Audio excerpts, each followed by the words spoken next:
do you avoid hurting your voice when you're using your voice in a kind of new way? You can find loads of advice about voice and probably about not hurting it, and much of it is helpful. But I'm going to say something today that probably I've not heard anyone else really say.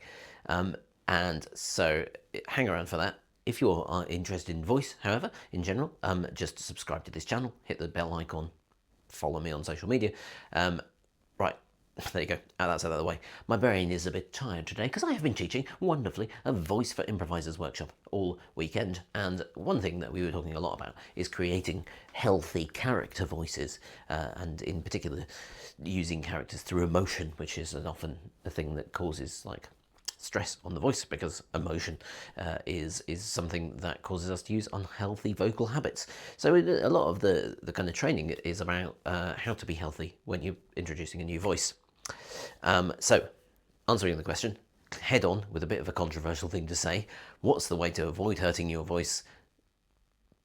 Hurt your voice. What do I mean by that? I mean that usually when people are looking for things, you're watching this video, for example, you're looking for something, how do you avoid hurting your voice? Usually we've come to it because we have already hurt our voice in a little way or in a big way. Now, I'm gonna give you a metaphor for what healthy voice use is like, and I don't think I've heard anyone say anything like this. The way to learn how to stop hurting your voice is to hurt your voice so that you start to recognize the signs. But I don't mean hurt your voice in like some massively irreparable way. That would be a problem. Unfortunately, that's what people often do. But when we are using our voice and we start to do something that is slightly unhealthy, if we have developed an understanding, an interoception of the muscles and the feelings in our vocal mechanism to recognize that we have just very, very slightly hurt our voice, then we can avoid doing things that are unhealthy with the voice. But in order to be able to build up that interoception, often we've had to kind of bang into things. So here's a metaphor to get you to understand what I mean in more kind of concrete terms. Imagine that you are walking down a tunnel that is completely pitch black, completely dark, right? Now, if you were to go down there and go, I do not want, like at all costs, I do not want to hit the walls when I'm walking down this completely dark tunnel. There are two ways you would do that. The first is that you would be really tense and you'd walk down the tunnel really, really, really tensely and try and avoid touching anything with the walls, like just really feeling the walls so that you don't accidentally bang into them. You'd be overly cautious, I would have said. As a result, you'll move quite slowly, but also you're doing it through a fear and tension. And this is kind of what I think a lot of the time we think of, and if we're talking about healthy voice use, people can sometimes, they can go into voice and they're so tentative because they don't want to hurt their voice, because they've just got used to, they've just learned about healthy voice use, and they're like, I don't want to do this. So their voice doesn't go very far in where it could do, because they're being overly conservative. It's not wrong to do that. But another way to go walk down a tunnel is to walk down it slowly but confidently and in a released way. And when you bang into a wall, you're doing it slow enough that you just tap the wall, and you're like, oh, okay, there's the wall.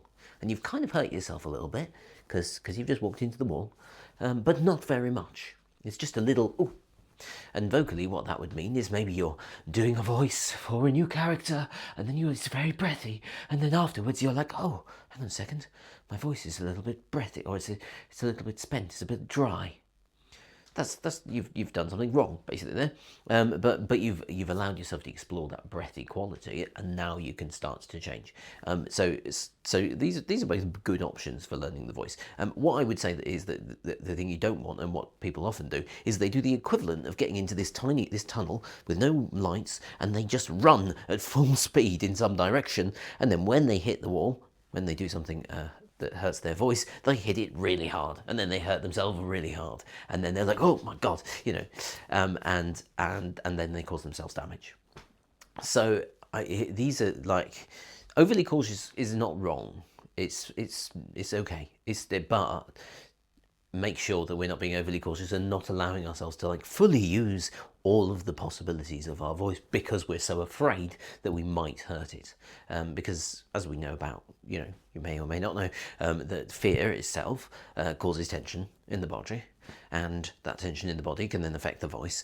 So we might be like creating, through the fear of not hurting the voice, we might be creating more tension that is more likely to hurt the voice. And therefore it's a thing. This is a brand new metaphor, by the way, so it will get clearer over time. You're seeing it for the only second time that I came up with it. I came up with it in the class that I was speaking today, and it suddenly hit me, and I was like, oh, this is a metaphor. So if you're like, I don't like that metaphor, let me know in the comments. Be like, didn't get it.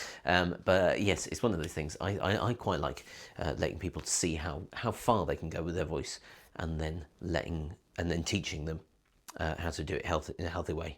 And that's useful, that's possible in a class, because I can tell more or less, like I can see signs that maybe will make sure that they won't hurt their voice before they will see it. So I'm like taking care of their voice in that space, just to be able to go a bit further than they might normally. That is all today. I'm going to keep it short because I've been teaching all weekend, and it's not short, it's 6 minutes. It's a still perfectly good length of video. So what this video means for you is that if you're going to try things out with your voice, do them with a voice teacher if you're going to do something big. But just remember that, a little bit of,